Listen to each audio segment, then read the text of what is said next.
नमस्कार, मैं हूं आचार्य सतीश अवस्थी और आपका बहुत स्वागत करता हूं लव विद एस्ट्रोलॉजी में। लव विद एस्ट्रोलॉजी आपके अपने जीवन में पूर्णतः सच्चाई के साथ, पूरी पवित्रता के साथ प्रेम भरने का काम कर रही है। प्रेम एक आदर्श जीवन है, प्रेम जीवन का वास्तविक आधार है। प्रेम नहीं तो जीवन नहीं, प्रेम नहीं तो लाइफ नहीं, प्रेम नहीं तो श्रृंगार नहीं, प्रेम नहीं तो इंसान नहीं, प्रेम नहीं तो कुछ भी नहीं, प्रेम नहीं तो संसार नहीं। प्रेम नहीं होगा तो लोग एक दूसरे के दुश्मन होके काट मार के खत्म कर देंगे।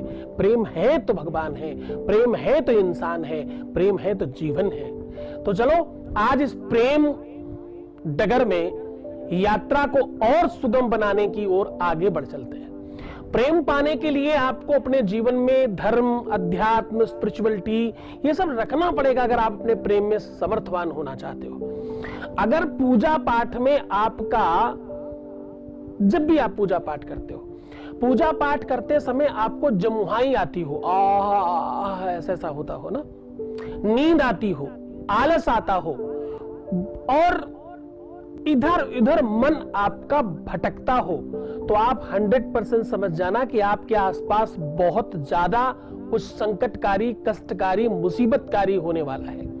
ये एक तरह की सूचना है, ये एक तरह का इंडिकेशन है।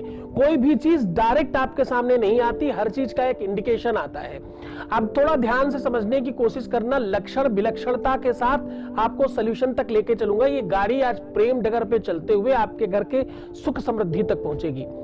आज हम जो चर्चा कर रहे हैं इसलिए महत्वपूर्ण है कि हम सब पूरे की पूरे विश्व में किसी भी धर्म संप्रदाय से हो, हम सब किसी न किसी रूप में आराधना करते हैं, हम सब किसी न किसी रूप में साधना करते हैं। हम कभी न कभी किसी न रूप में अल्लाह, ऊपर वाले को, मालिक को, परमात्मा को, ईश्वर को, देवता को मनाते ही हैं ना। साधना, पूजा, इबादत, प्रार्थना, जो भी आप कहें उसको। ईसाई प्रार्थना कहते हैं, मुस्लिम इबादत कहते हैं। हम लोग प्रार्थना के साथ धर्म की भाषा में बात करते हैं कि भाई हम ईश्वर को मना रहे हैं, हम भक्ति कर रहे हैं, हम ध्यान कर रहे हैं, हम पूजा कर रहे हैं, हम यज्ञादि कर रहे हैं ना। तो हम सब करते हैं, पर हम सब में से बहुत बड़े परसेंटेज में है कि लोगों का मन नहीं लगता। कुछ लोग ज्यादा टाइम देते ही नहीं और कुछ देना चाहे तो उनका टाइम वहां लग नहीं पाता। मैक्सिमम लोग ऐसे हैं जो अपना टाइम वहां देना चाहते हैं, उनका मन नहीं लगता। मन में उबासी आती है जिसमें मुंह खुल जाता, ऐसे होने लगता है। तो ऐसा कुछ होता हो, बहुत नींद आने लगे आपको ध्यान में, पूजा में, साधना में, मन में उल्टी सीधी चीजें चलने लगे, मन बहुत विचलित हो जाए और सारे के सारे काम उसी समय याद आने लगे, तो आप समझ जाना कि ईश्वर के साथ तालमेल आपका कम बैठ पा रहा है।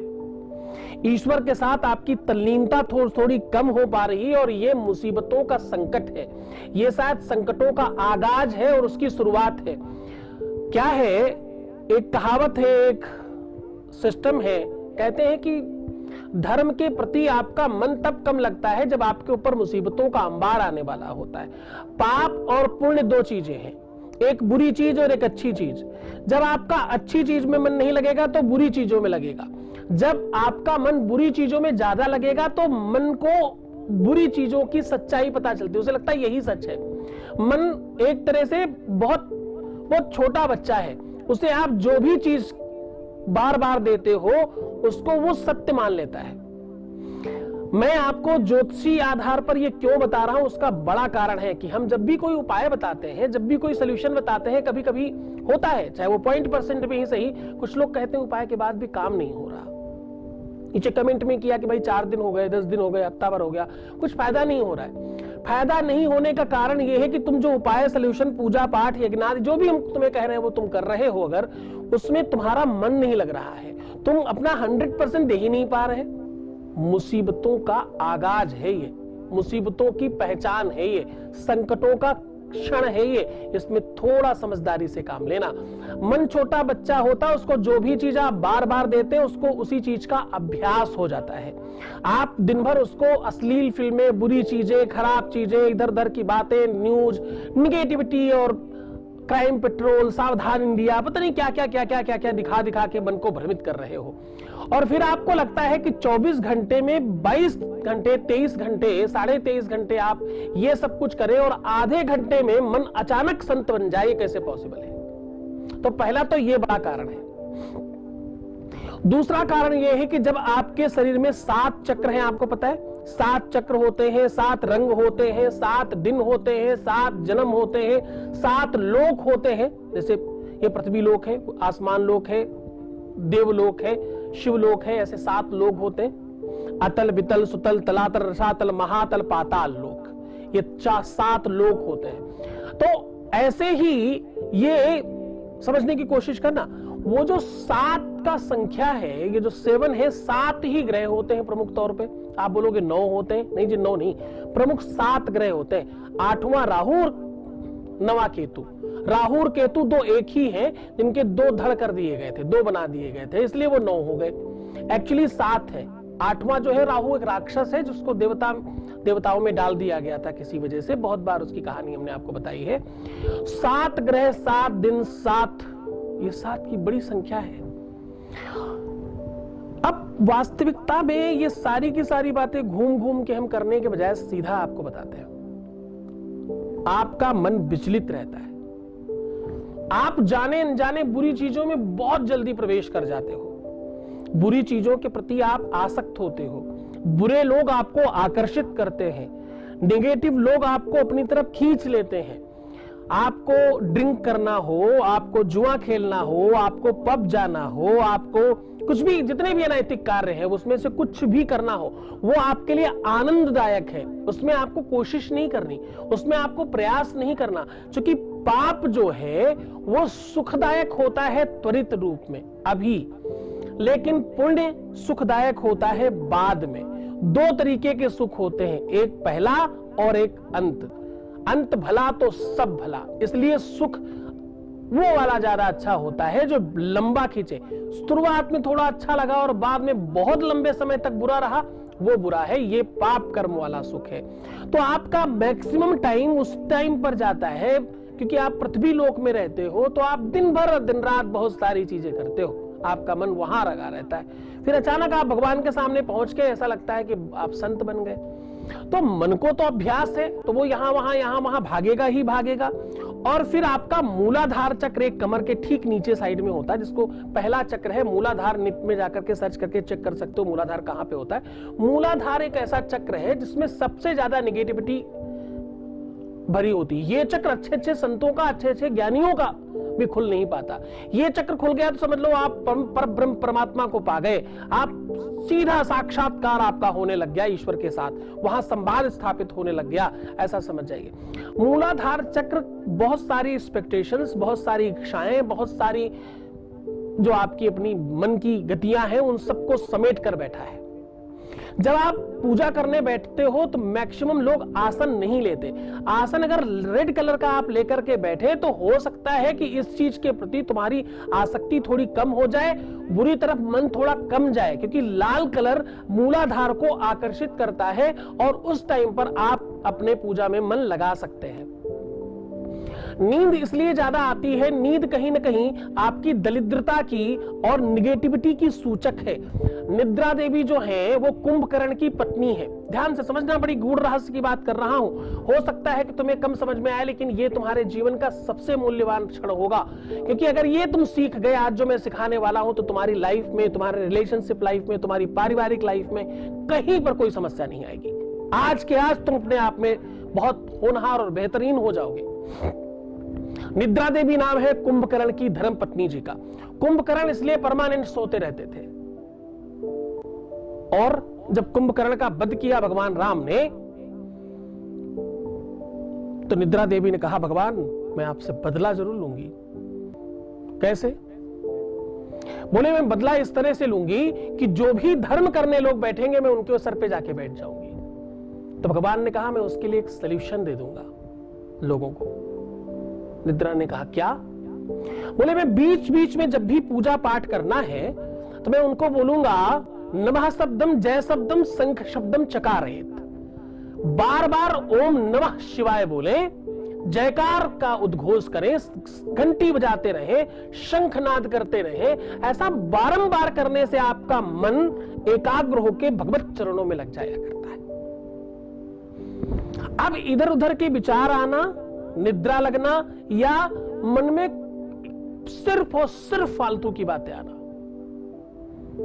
अच्छा, इस चीज में एक और चीज को सम्मिलित कर रहा हूं। जब भी आप पूजा पाठ में बैठें और उसी समय आपको अश्लील चीजें दिखाई पड़ने लग जाए, अश्लील विचार आने लग जाए, अश्लील तो आप समझते ही होंगे, इतना तो आपकी हिंदी अच्छी है, नहीं तो गूगल कर लेना।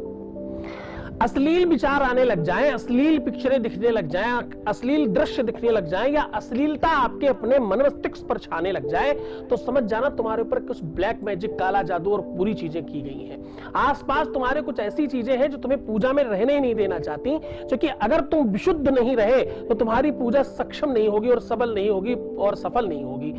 ये करने के लिए बुरी शक्तियां आपको बार बार आकर्षित करेंगी। पूजा शुरू करते ही आपके मन में वो सब चीजें डालना शुरू कर देंगी। आपकी पूजा कंप्लीट हो ही नहीं पाए, इसका वो पूरा का पूरा ध्यान रखते हैं। इसलिए जब भी पूजा में बैठो तो आपके बाएं साइड में जलपात्र और दाहिने साइड में एक दीपक जलाना बहुत आवश्यक है। लाल कलर का आसन रखें, लेफ्ट में जलपात्र और राइट में दीपक जला के ही बैठे पूजा में। यह सबसे पहला नियम है। ऐसा करने से इस प्रकार की चीजों से आप त्वरित बच जाते हो और आपको इन सब चीजों की कभी कोई समस्या नहीं आती। अब एक और महत्वपूर्ण बात, जब भी आप कोई उपाय, सॉल्यूशन कुछ भी करते हो, कोई भी ऐसा काम कर रहे हो जिससे आपका काम होने वाला है, उस उपाय को ज्यादातर लोग करते हैं सिर्फ और सिर्फ उपाय समझकर। उपाय समझ के इन द सेंस कि बस ठीक है, इसको ऐसे कर लेना है, ऐसा करके ये काम मेरा हो जाएगा, इसमें संदेह नहीं है। लेकिन जब तुम उसको सिर्फ एक काम समझ के कर रहे हो तो नहीं होगा। उसके प्रति तुम्हारी श्रद्धा नहीं है, तुम्हारा विश्वास नहीं है, तुम्हारा उसके प्रति जब आप प्रसाद लेते हो ना तो वो इतना गरु नहीं होता कि आपको दोनों हाथ लगाने पड़े, फिर भी आप ऐसे करके लेते हो ना। आपकी श्रद्धा और विश्वास है उस चीज के प्रति।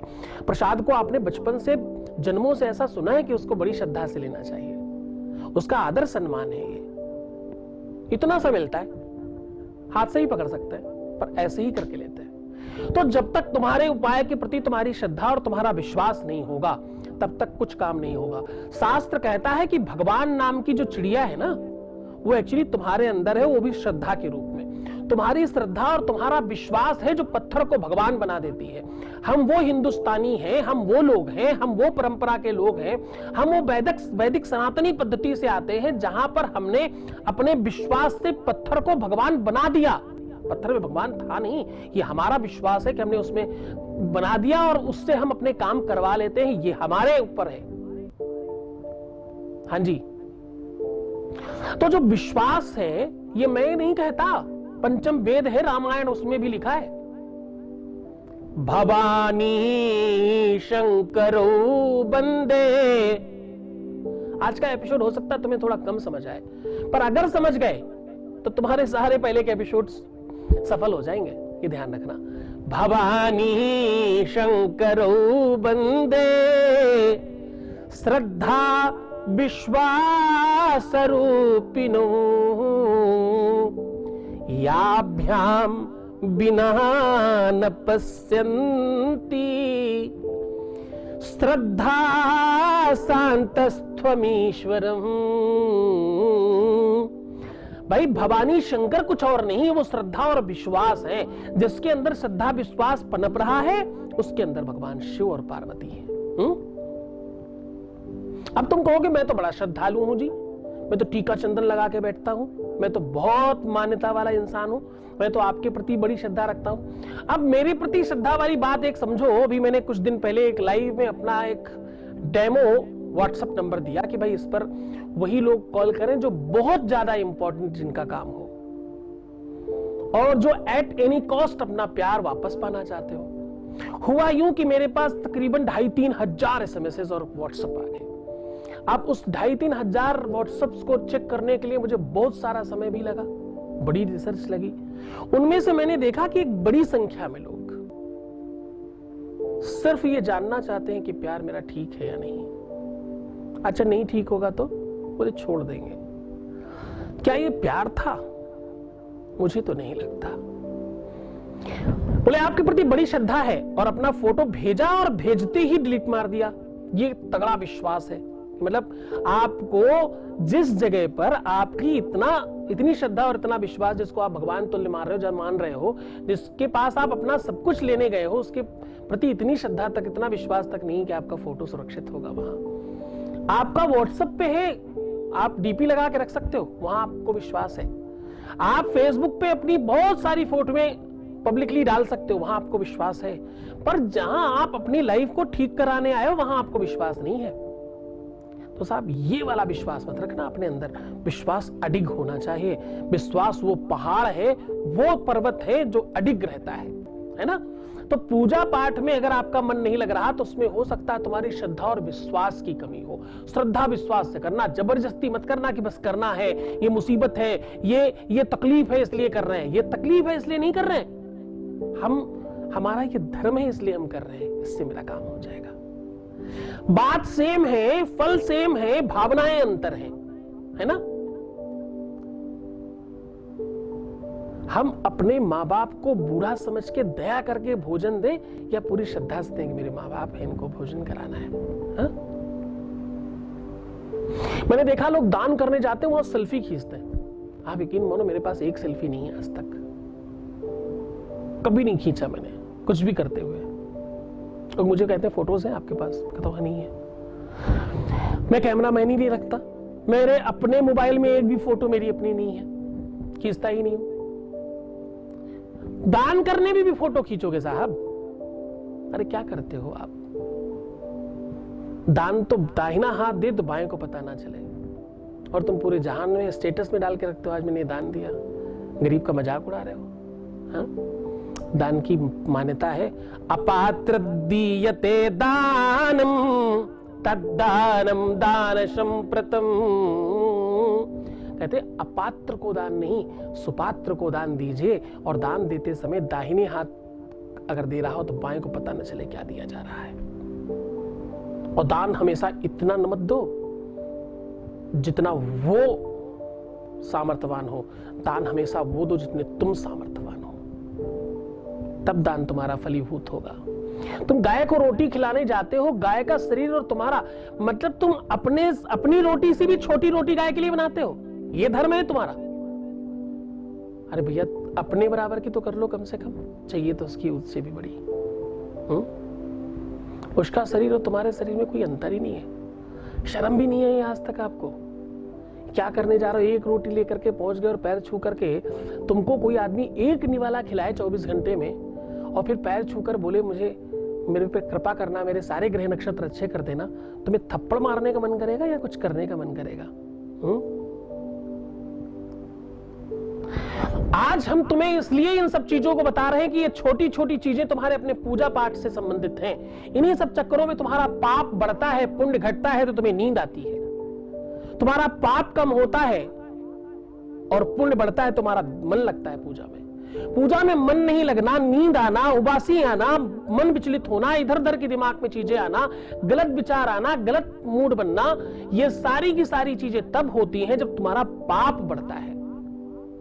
अब भाई किसी ने कहा कि पाप है कौन, तो बोले पाप लोभ का गुरु है। लोभात पापस्य कारणम, पाप का मूल कारण जो है ना वो लोभ है। लोभी हो तुम, लोभ करते हो, तुम कुछ पाने के लिए ही हमेशा कुछ देना चाहते हो, ये तुम्हारा लोभ है। इसलिए तुम्हारा धर्म तुम्हें काम नहीं आता। 20-50 रुपए का आप लड्डू लेकर के पहुंचे और पंडित जी ने अगर एक भी एक्स्ट्रा उठा लिया वहां से, तो तुम्हें ये लगने लगता है कि अरे और सब निकाले लेने। अरे लोभी पुरुष, तुम्हें लाखों रुपए परमात्मा ने दिया है, कुछ 100-200 की मिठाई लेकर पहुंच गए और उसको भी खड़े होके उनके चरणों में ध्यान लगाने के बजाय तुम्हारा ध्यान लड्डुओं पे है, तुम्हारे अपने मिठाई के डब्बे पे ध्यान लगाए कि उसमें से कौन कितना निकाल रहा है। अरे छोड़ दो ना यार लोभ। एक तो आप देते ही तब हो जब बहुत बड़ी कोई चीज हो जाती है। मुझे आईएएस बना देना, 100 रुपए का प्रसाद चढ़ाऊंगा। कहां आईएएस और कहां 100 रुपया? तो एक तो तुम्हारा तुलनात्मक दृष्टि इतनी कमजोर, और ऊपर से वो जब हो जाए उसके बावजूद भी तुम्हारा ध्यान है कहीं भैया पंडित जी ज्यादा न निकालने मंदिर वाले। अरे करने तो ना यार। छोड़ दो मुंह, जो ले गए सोचो वहीं के लिए लेके गए थे सारे हैं, वापस भी लाना है उसी को दुनिया भर में तोड़ तोड़ के बांटना भी है कि मैंने प्रसाद चढ़ाया, मैं बहुत बड़ा दानी हूं। अरे महादानी, तुमने कुछ नहीं किया। तुम्हें जब तुम घर में बिजली यूज करते हो ना, घर का पानी यूज करते हो ना, वाटर टैक्स, बिजली का बिल देना पड़ता है। जिस घर को तुमने खरीद रखा है ना, उसके बावजूद भी हाउस टैक्स देना पड़ता है। तुम्हारे ही इनकम टैक्स से सड़कें बनी हैं, उसके बावजूद तुम्हें रोड टैक्स देना पड़ता है। तब तुम सुधरे रहते हो, तब तुम बहुत अच्छे रहते हो, जब तुमसे कोई वसूल लेता है। और वो मालिक जिसकी सकल भूमि गोपाल की सारी जमीन तुमको दे रखी है, बिना मतलब की बरसात, बिना मतलब की दिन भर की रोशनी सूर्य के रूप में, और जाने क्या क्या क्या क्या, लाखों रुपए की किडनी, करोड़ों का लीवर, हार्ट, क्या क्या दे रखा है उसने, और कभी कोई बिल नहीं भेजा, कभी कोई आपको पर्ची नहीं आई ऊपर से, और तुम कभी ध्यान नहीं देते। जब भी तुम्हें कुछ मिलता है, जब भी तुम कुछ हासिल करते हो उसकी कृपा से, तो तुम कहते हो कि मैंने प्राप्त किया है। सत्य है ये। आज एनालिसिस करना, समझने की कोशिश करना, गंभीर विषय है ये, हर व्यक्ति को समझ में नहीं आएगा। कुछ मूर्ख और कुछ उच्छृंखल जन होंगे जिनको समझ नहीं आएगा, बाकी गंभीर लोगों को तो समझ में आएगा। देने वाले ने दिया, वो भी दिया किस शान से, लेने वाला मेरा है ये कहे उठा अभिमान से। अरे अभिमानी वो तुम्हारा नहीं है, वो देने वाले किसी और का है, उसने कृपा की है तुम पर। तुम्हारे जैसे और भी लोग हैं लाइन में, तुमसे ज्यादा पढ़े लिखे, तुमसे ज्यादा शिक्षित, तुमसे ज्यादा सुंदर, तुमसे ज्यादा व्यवस्थित, तुमसे ज्यादा ठीक, सब कुछ तुमसे ज्यादा लेकर के लोग बैठे, फिर भी उनको नहीं मिला, तुम्हें मिल गया। तुम भाग्यशाली हो, ईश्वर का धन्यवाद करना। तुम नहीं करते तो ये पाप बढ़ता है, पुण्य घटता है। तो आपका जो नींद आना, उबासी आना, मन नहीं लगना चरणों में उनके, क्योंकि उनके साथ कनेक्शन ही नहीं है तुम्हारा। तुम कभी मानते ही नहीं कि सब वही कर रहे हैं। तुम बोलने के लिए तो चलो बोल दोगे, पर मानोगे नहीं सच में। मैंने उस दिन चेक करने के लिए अपना व्हाट्सएप नंबर दिया, और हमने सबको बोला कि भाई ये बड़ी रकम का नंबर है, इसमें वही लोग कॉल करें जो एट एनी कॉस्ट अपना प्यार पाना चाहते हो। लोगों ने हाँ हाँ हाँ हाँ हाँ हाँ, बहुत लोगों ने किया, कई हजार लोगों ने मुझे व्हाट्सएप भी किए। सत्य मानोगे आप, उसमें से कुछ 2-4 चंद लोग निकले जिनका सच्चा प्यार था, बाकियों को मुझे खुद मना करना पड़ा, साहब तुम तो रहने ही दो।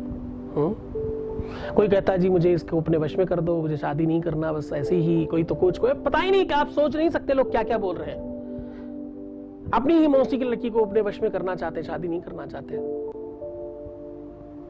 और पता नहीं क्या क्या। शायद ये अपवाद है प्यार में, इस अपवाद को भी खत्म करना है ना। तो भैया धर्म बढ़ाओ, सत्कर्म करो, जिससे तुम्हारे जीवन में सुख आएगा।